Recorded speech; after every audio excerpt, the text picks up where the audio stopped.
तो कर रहे हैं कि आपने ये कहा, लेकिन आप भी अजम्पशंस के बेसिस पे बात कर रहे हैं। आपने खुदा के होने का कौन सा प्रूफ पेश किया है खुदा की एग्जिस्टेंस का?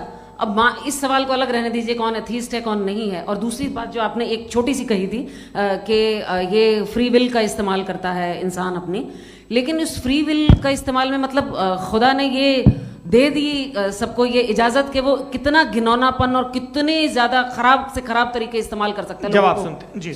आप फ्री विल को मानती है ना, या अब कहती है कि फ्री विल नहीं है ना? मानती है ना? तो अब आपके पास इसका कोई एक्सप्लेनेशन नहीं है कि अगर एक इंसान उस फ्री विल का इस्तेमाल करके गलत काम कर रहा है और बच के अच्छी ज़िंदगी गुजार के निकल जा रहा है, उसका कोई रिकम्पेंस नहीं है।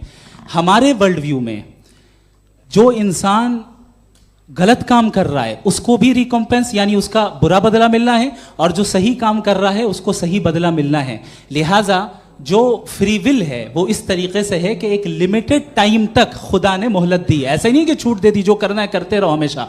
वक्त आएगा जब एग्जाम का टाइम खत्म होगा तब रिजल्ट आएगा। दौराने एग्जाम जबरदस्ती आपको नहीं बताया जाएगा। अरे भाई एक सेकंड जी, एक सवाल मुफ्ती साहब से मेरा मुफ्ती साहब से जी, हाँ, रुक जाइए। आपसे फोन आप इसके बाद आपसे यही रहेंगे वो। हाँ, बोलिए। मैं मुफ्ती साहब एक ही सवाल करता हूँ कि अगर जो हो रहा है फ्री विल से हो रहा है और एक दिन बरोज़ क़यामत इंसाफ होगा मैशर में वगैरह वगैरह, तो दुआ क्यों मांगते हैं लोग? दुआ मांगते हैं इसके मतलब है अभी भी उसने ये डिपार्टमेंट रखा है कि मैं रोज़मर्रा की ज़िंदगी में बिल्कुल बिल्कुल ही कैन। तो तुम कैन हो, तुम मुझे नौकरी दिला देते हो, मेरे बेटे को ग्रीन कार्ड दिला देते हो, और 45,000 बच्चे मरते हो उन्हें रोकते नहीं हो।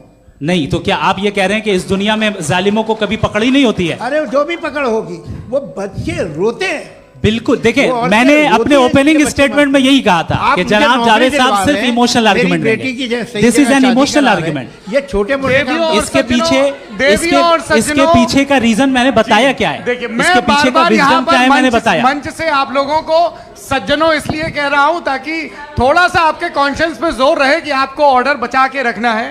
वक्त तय हुआ था, ये वक्त पूरा हुआ, आपने इतने धैर्यपूर्वक सुना, मैं आप सबका बहुत बहुत शुक्रगुजार हूं। यदि इन दोनों विद्वानों की इच्छा होगी तो कभी हम इस बातचीत का राउंड 2 राउंड 3, यही तो देखिए खूबी है इंसान की कि बहस मुबाहसे में वो पड़ा रहता है।